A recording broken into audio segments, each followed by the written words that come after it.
Hi everyone, and welcome back to another Easy Peasy Finance video.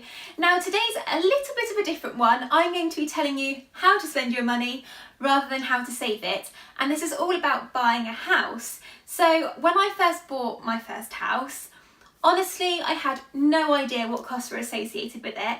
So we will start off with the obvious big cost, and that is your house deposit. Now, this could be anything from 5% of the total house value right up to whatever you can afford. Now, obviously, the more that you can put down on a house, the less you'll have to pay monthly, which is obviously a big bonus because obviously all the interest is what really racks up the costs. There are a few different schemes out there that you can look at. The one that we actually used for our first house was the Help to Buy scheme, and that was really good because you only needed a 5% deposit, and then it was 20% of the value was loaned to you by the government, and then you don't have to start repaying that. I think it's for 5 years. I probably should know that, but I think it's for 5 years. So that's a really good option if you don't have a massive amount of cash to put straight down on a property.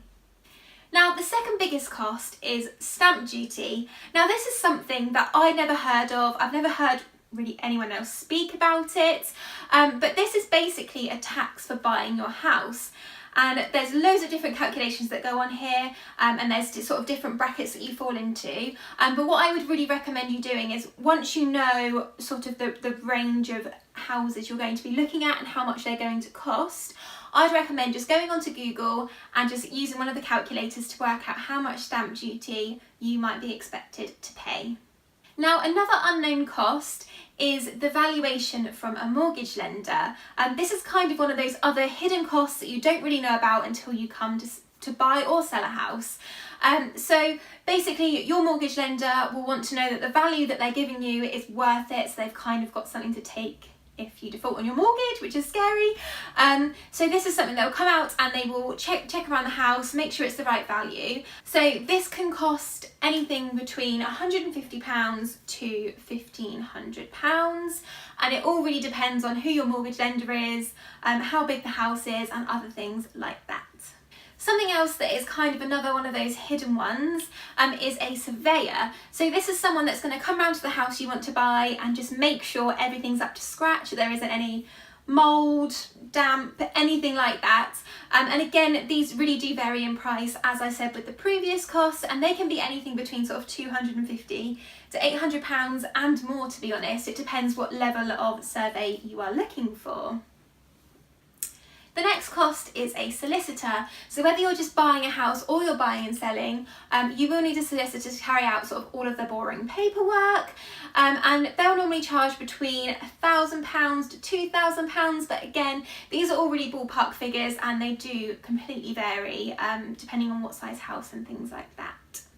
So another thing that you definitely need to keep in mind if you're especially buying your first home is the furniture.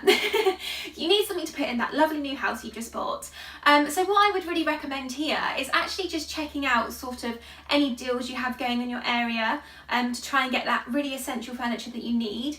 One tip that I definitely think I've learned from buying my first house is not to rush out and furnish the whole place straight away with the really cheap furniture. I'd really recommend investing in those bits that you definitely need. For example, a sofa and a bed. They're fairly essential in a house. So really invest in those bits because they will last years, and kind of as the saying goes, if you buy cheap you buy twice, and I definitely think we've noticed that from our first house. And the final cost to kind of take into consideration, obviously there might be a few others that float around, but these kind of big ones that I'm going through. So the final one is moving costs. Now, when we moved into our first house, we were really lucky and we kind of had all of our family members chip in and help us move and sort of help up the IKEA furniture and things like that. So I would really recommend that because it's obviously a lovely memory to have. But if you do have slightly large items that you need to transport, it might be a really good idea just to hire a van, or you can get movers in, but again, they are really expensive. And for your first home, hopefully you shouldn't have too much to take. So yeah, fingers crossed. So I just wanted to finish this off by saying buying a house is probably the most stressful thing you will ever go through. It's tense, the whole process.